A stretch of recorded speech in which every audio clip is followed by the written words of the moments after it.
You've heard of the Faber Piano Adventures series for kids, but what if you have a teen or adult beginner? Today I'm reviewing my favorite adult piano method, the Faber Piano Adventures Adult All-in-One books. The adult books are just one of 4 distinct series published by the Fabers. Stick around to the end, I'll share how I decide which of the 4 series is right for a student.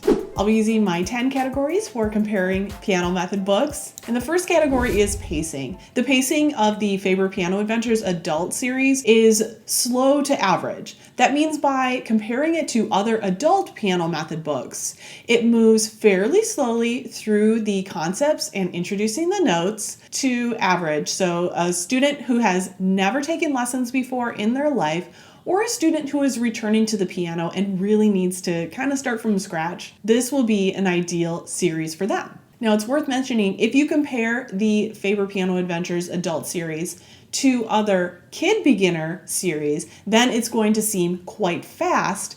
But in this case, we want to compare it to other adult piano method books. So I hope that makes sense. The next category is the hand positions, and the hand positions in book 1 change constantly from page to page, but kind of center around a thumb share middle C position with usually one hand up a note or down a note from there, which I call neighbor note positions. There aren't a lot of key pictures to show students where their hands go, but for most students, it's not too difficult to figure out what the first right hand note is, what the first left hand note is, and figure out their position. I have had a few students who really found it quite puzzling to figure out where to put their hands for each new song, but that's not necessarily a bad thing. Sometimes that mental challenge can be good, and certain students are just going to need a little hint written at the top of their new songs. Once you get into book 2 of the series, then you're working with more moves, more shifting, more crossovers, more reaches, and that sort of thing. So you start to work within a full octave scale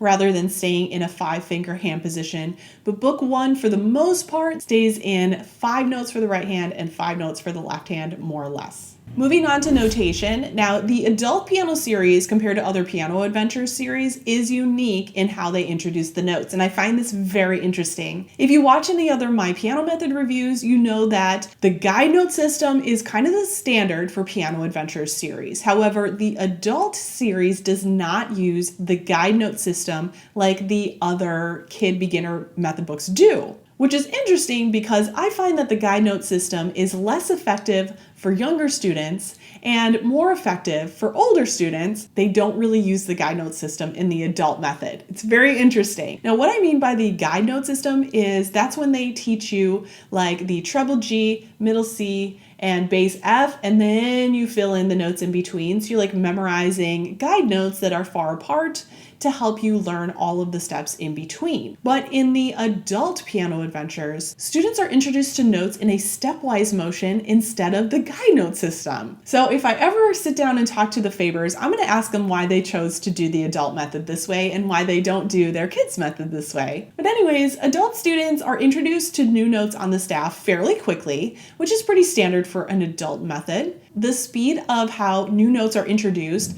is perfect for a student who is like returning to the piano. But I do find that the quick introduction schedule can be a little overwhelming for a total beginner who's never played an instrument before and needs a slower pace. So there are times when I will supplement the Adult Piano Adventures Book 1 with maybe a note speller book or another simple songbook so they can have a little more practice on the notes they already know before we move on to the next page and have to add on to those notes. Let's talk about theory. There is no separate theory because this is an all-in-one method series, and so theory is included within the all-in-one books. Basically, every unit has a applied theory or music theory page where the student will be looking at a music theory concept or have a writing assignment.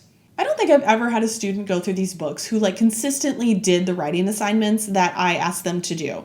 They would basically just skip over those pages. And so I think there is a little bit of a disadvantage to having those theory pages included right in the book because students are going to be tempted to just skip on to the next song page, the next doing page. It's like they don't even see the writing assignment. They just keep going. So a lot of times I will supplement this book with a separate theory book, and then we have a greater chance of getting them to do the writing assignment because it's a separate book and they are aware of its existence and more likely to remember why they're doing it and what their assignment is for that week. The theory books that I use along with this will vary depending on what the student's needs are. I mentioned note speller books, and you could add something like this note speller book if the student needs more practice naming the notes. This theory book is a really cool one. It's actually designed for band students, but it has lots of ear training in it, some music history, and a good variety. For a student who's returning to the piano and already has some theory foundation, Keith Snell's books could be really good, but they are pretty in-depth, so you would have to have a student who A, loves theory, and B, maybe is really interested in diving in or already has a good foundation. Moving on to technique. Once again, because it's an all-in-one style series, the technique is included right in the book. Unlike the theory, I do not find that my students skip over the technique pages. They do a pretty good job of remembering that they exist.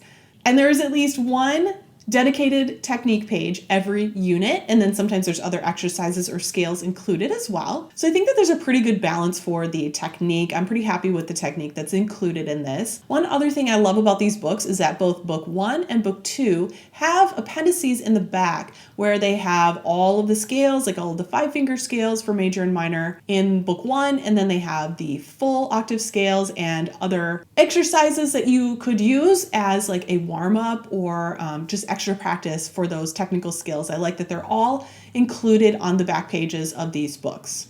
Speaking of the back pages of the books, there is also a really nice music dictionary in the back of both of these books. Okay, so next is levels, or like the overall path that you'll take through this series. So the big question is, how many books are there in this series, and then where do you go after this? But before I answer those questions, hit that like button if you really like piano method reviews. That tells me make more videos like this. Okay, so there are only 2 books in the Faber Adult Piano Adventures series. However, both of those 2 books are very comprehensive. They are over 100 pages. I think book 2 is almost 200 pages. So if you go through all-in-one book 1 and all-in-one book 2, you actually will have covered the equivalent of the regular piano adventures, primer level, level 1, level 2A, level 2B, and most of 3A, 3B. So if the student has been finding book 2 easy all the way to the end, theoretically they could go straight into level 4 after they complete all-in-one book 2.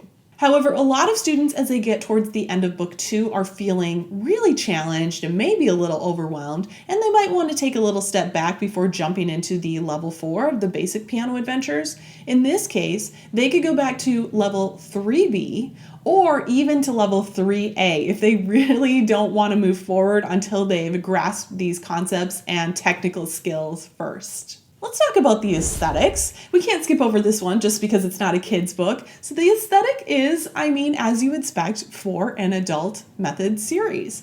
It is fairly dull, no pictures, no cutesy lyrics or titles, but obviously that is in its favor in this case. And actually, this is a reason why I sometimes use this method book for teens. If I have a teen they want to learn classical music, they're pretty serious about it, I don't really want to give them a book that has like rainbows and butterflies pictures on it. I want them to feel like they're getting like a real book, and they're going to appreciate that more and probably practice it more, and they're going to feel like they're being challenged more simply because the method book itself just looks more serious. So sometimes this book could be the perfect choice for a more mature teen beginner as well. And let's talk about song selection. So there's a pretty good balance through these books, and I would say that this series is perfect for a student who either doesn't know what kind of music they ultimately want to play, they're just kind of like generally want to play the piano, or if they're really interested in playing familiar folk style tunes,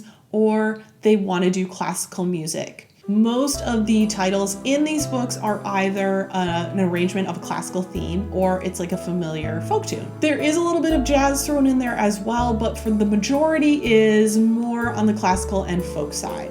Now let's not forget that we also have the entire supplemental series that the Fabers publish as well, so you can certainly steal from some of the books in the like pre-time, playtime, chord time, showtime, that series. Definitely those can work, and then you could get an entire book of jazz if they're interested in ragtime, hymns, any of those specifics. But there are also supplemental books that are specifically designed to accompany the adult method. They have a popular book, they have a Disney book, they have a brand new literature book out, and then there's also a Christmas book as well. They're specifically designed to go along with these levels in the adult series. Okay, so how much is this big book? Well, both book 1 and book 2, as of the filming of this video, are $19.99, so about 20 bucks. They're nice spiral bound books, and as I said, they're very comprehensive, so they're actually taking you through a few levels, and because it's an all-in-one book, theoretically, maybe you wouldn't have to even add any other books to this. It could just stand on its own. So for the price of $20, not a bad deal. I'll also mention almost every page has a accompaniment track and or a video tutorial going along with it. So the Fabers have really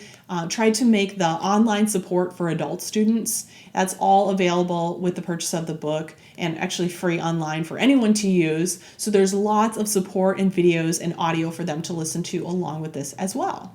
As far as availability goes, you can get this guy anywhere. You can get it off of Amazon. You can get it from Hal Leonard, which is the publisher. You can get it on pianoadventures.com. You can sometimes get deals on it either on Amazon or Sheet Music Plus. You can get it at your local music store. You can find this anywhere. It's a very popular method book.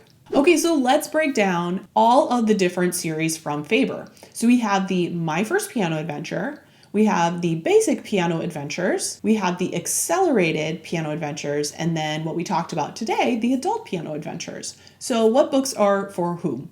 Well, here's the information given on their websites. The official age groups are ages 5 and 6, My First Piano Adventure, ages 6 through 11, the Basic Piano Adventures, ages 12 through 17, the Accelerated, and then 18 and up is the Adult. So here's what I do personally. I like My First Piano Adventure for age 4, 5, and sometimes 6. I like the Basic Piano Adventures for around 6 to 11, just like the publisher recommends. The Accelerated method I don't use as much because I don't really like the beginning of book 1. I'll have to make a video about that. I haven't talked about that series yet. Around age 14 or 15, for the right student, the adult method would actually be my choice. Now, that does leave a little bit of a gap, like the age 12 to 15, like what to do with them. And in that case, I would consider the Accelerated method, which is some supplemental add-on books as well, or I might go with a different series altogether. So in conclusion, don't be afraid to use the adult method with a student who is younger than 18 years old.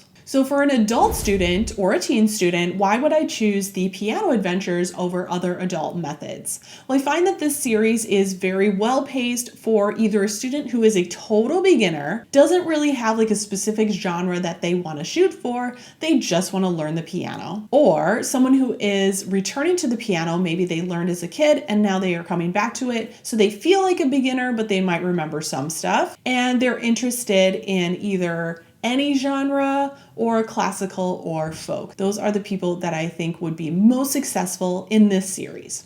All right, if you're interested in seeing like more about how piano method series compare to each other, I have a chart that's linked down in the description. It's a free piano method chart. It has all of the different piano adventures on it, as well as a bunch of other publishers' series. And if you want to keep watching, check out my review of the Basic Piano Adventures, who I think that one is for, what I love about that series, and I will see you there.